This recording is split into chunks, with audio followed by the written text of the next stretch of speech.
This series begins with Ben Reilly. Yes, not Peter Parker, because this is another dimension.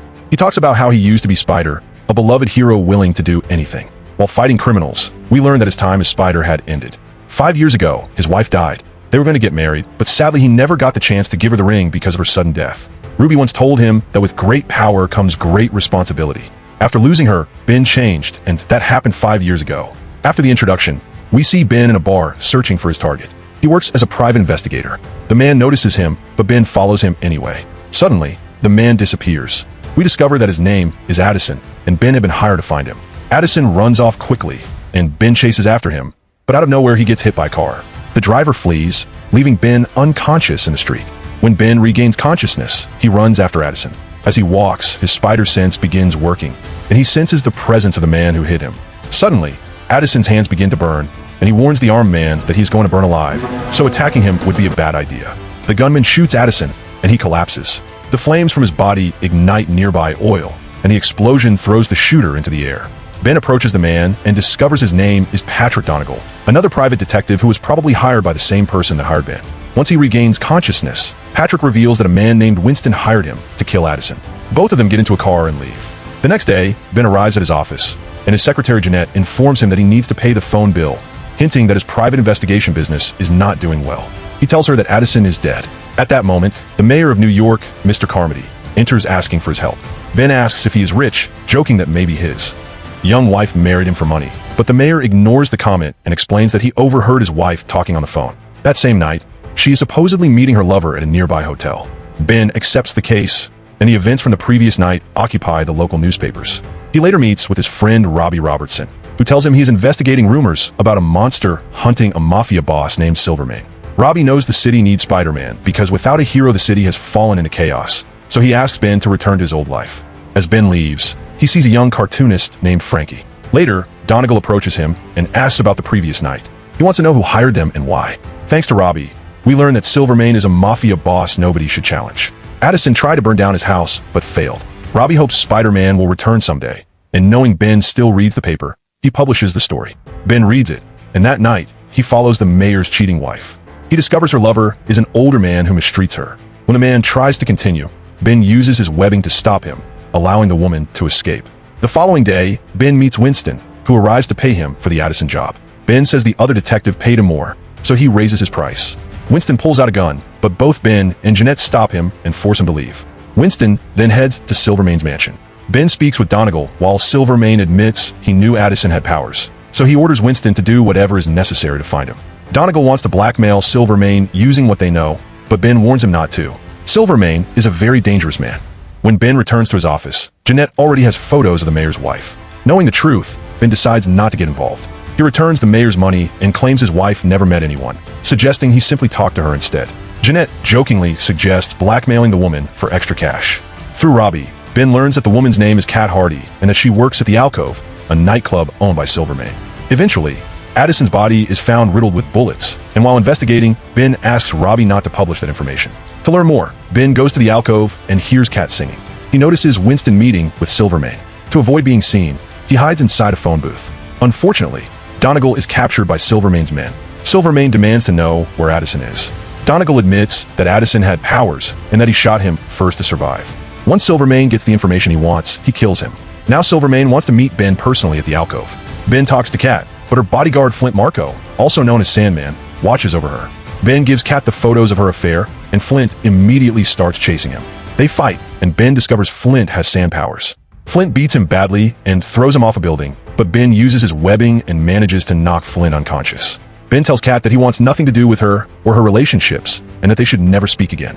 The next morning, however, Cat visits him and says Flint has disappeared and she needs him to find him. Later, Cat kills a spider, and Ben questions her about Flint. She describes him as a good man, loyal friend, and hard worker. She also reveals that Flint had strange powers.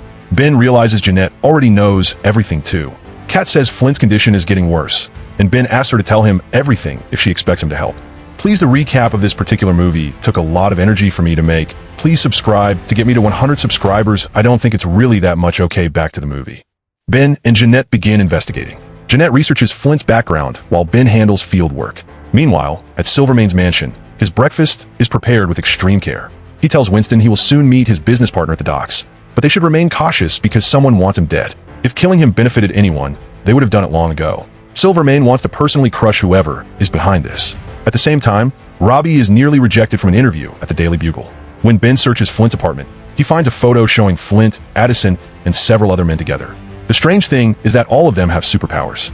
Winston arrives, forcing Ben to hide inside a closet while covering the door with webs. Meanwhile, Jeanette uses her charm to sneak into police headquarters and search for Flint Marco's records. She discovers that Flint had been in trouble since childhood and eventually became one of Silvermane's enforcers. Ben later tells Kat what he discovered. She explains that Silvermane owns the alcove and that the club depends entirely on his mood. Despite everything, Ben continues investigating. Outside, Flint watches Ben from distance. His face now looks different. He then turns and stares toward Kat's apartment. When Ben returns home, he is attacked by two hitmen, but suddenly his powers stop working. He gets kidnapped but escapes just in time. Meanwhile, Mayor Morris promises the citizens that better times are coming. He vows to end prohibition if they vote for him. Despite everything, Robbie still wants Ben to become Spider-Man again. Later, Robbie visits Addison's house. A thug beats him up and tells him where to find Addison's wife. At Ben's office, Silvermane's men destroy the place and tie up Jeanette. When Ben arrives, she tells him what happened. She loved working there, but she quits because she knows how dangerous things have become. Ben realizes the city still needs Spider-Man, so he takes his suit back out. Robbie meets Addison's widow, but instead of mourning, she seems strangely calm. The thug who attacked Robbie tells Flint what happened to Addison. Since they both have powers, he believes they should stick together. That night, Winston arrives at the docks to make sure everything is ready. Just when things seem fine, Spider-Man appears. He defeats Silvermane's men and confronts the mob boss directly. Spider-Man warns him to leave Ben and everyone else alone. If he harms them again, Spider-Man promises he will kill him. Ben's sudden interference ruins a police operation because Silvermane was supposed to be arrested that night due to prohibition laws. Robbie and Ben realize just how dangerous Addison and Silvermane really were. Later, Robbie recognizes the thug who threatened him and decides to track him down. Ben realizes that Addison, Flint, and the thug all have powers, making him a target as well. I just want to remind you again to subscribe and support my efforts. Well, suddenly, Silvermane himself arrives claiming he comes in peace. He asks Ben to work for him. According to Silvermane, Addison and Flint betrayed him, but he believes someone else is truly behind everything. He wants Ben to find out who and why. Silvermane pays Ben, and Ben notices the money is specially marked. Curious, he investigates further and discovers that the person trying to bring Silvermane down is actually the mayor himself. Meanwhile, the police violently abuse poor citizens throughout the city. Eventually, we discover the thug threatening Robbie is Tombstone. Both Sandman and Tombstone fight the police and defeat them easily.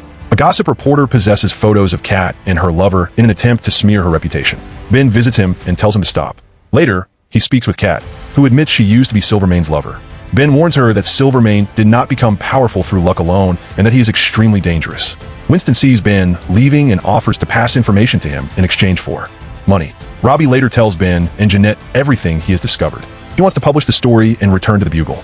Ben realizes the three villains were former prisoners of war. He also learns that Kat manipulated Addison into attacking Silvermane and convinced the mayor to organize the police raids. Ben confronts Silvermane, who immediately notices Ben knows who the traitor is.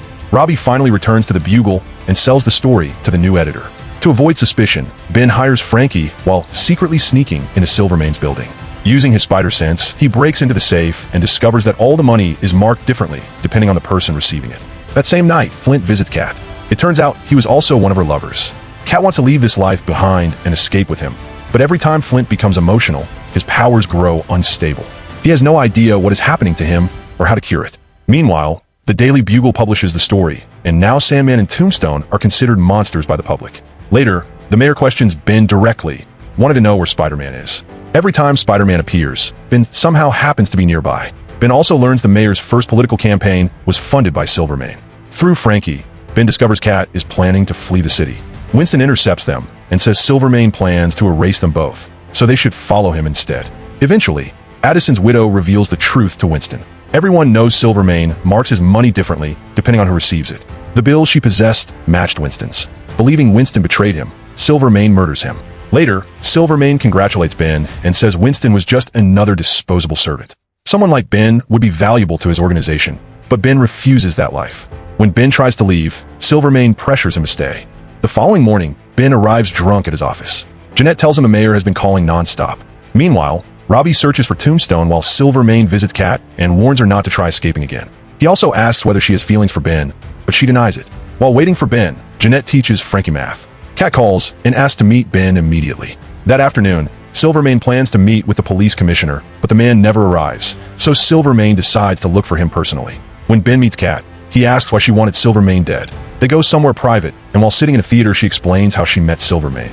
Years ago, she worked there as a singer. Silvermane offered her so much money that she agreed to go with him. He gave her the nightclub and a glamorous life, but eventually he became controlling and possessive. One day, she met an artist named Thomas. After a year together, he proposed to her and she accepted. Suddenly, he disappeared. She later discovered Silvermane had murdered him. While talking, Flint watches them from afar, visibly jealous. Elsewhere, Robbie finds Tombstone and explains that the newspaper article had nothing to do with him. He only wants to talk. Flint returns to Silvermane's mansion, and Silvermane is thrilled to see him alive. He considers Flint a powerful ally because a war is coming and expects him to help. Robbie brings Tombstone to Ben's office, but Tombstone refuses to speak. To gain his trust, they start playing cards together. Feeling unsafe, Ben takes Kat to his apartment and finally tells her about his wife Ruby and how she died. During one of his jobs, a criminal wanted revenge on Ben. Once the man discovered Ben was married to Ruby, he killed her. Ben blames himself because instead of working that night, he spent the entire time drinking at a bar. The two bond over the pain they both carry. While playing cards, Tombstone explains that after the war, I just want to remind you again to subscribe and support my efforts. His life was never the same. Robbie reveals his own brother was also a prisoner of war. Tombstone admits he too was imprisoned by the Germans.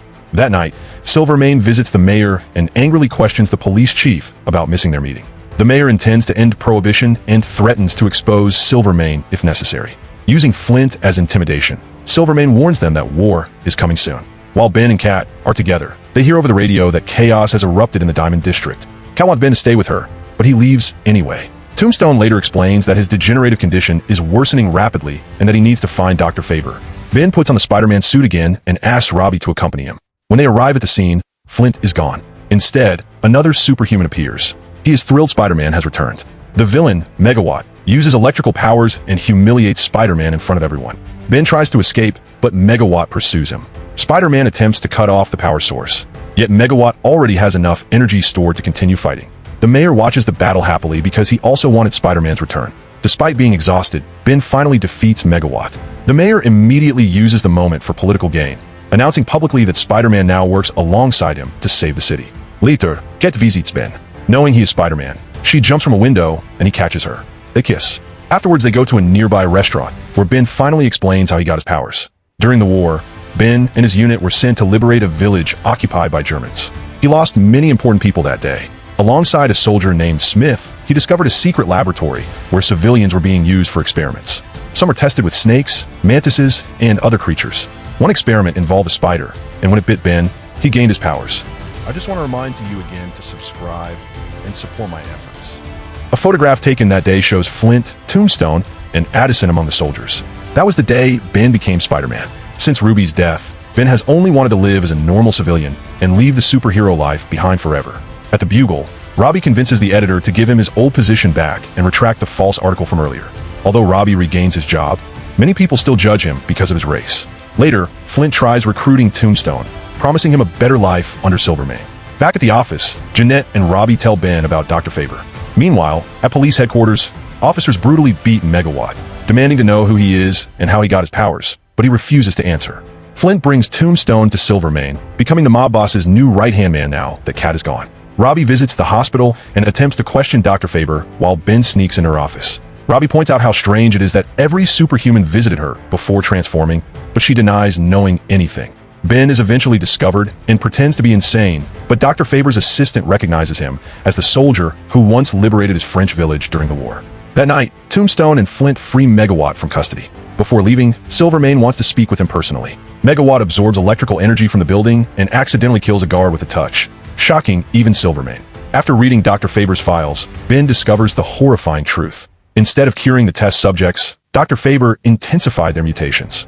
That night, Ben meets with Silvermane and his growing army of superhumans. Silvermane warns Spider-Man not to interfere in the coming war with the mayor. As Ben leaves, Flint quietly warns him to be careful. Later, Ben tells Kat that Flint is dying because every use of his powers destroys his body further. Ben asks Kat to leave the past behind and run away with him. For the first time in years, she is willing to risk everything for a new life. The next day, Ben tells Jeanette he plans to leave the city. She realizes he is doing it for Kat, But instead of being angry, she congratulates him because she has not seen him this happy in years. Meanwhile, Kat prepares to leave town when Tombstone approaches her and begs her to help Flint.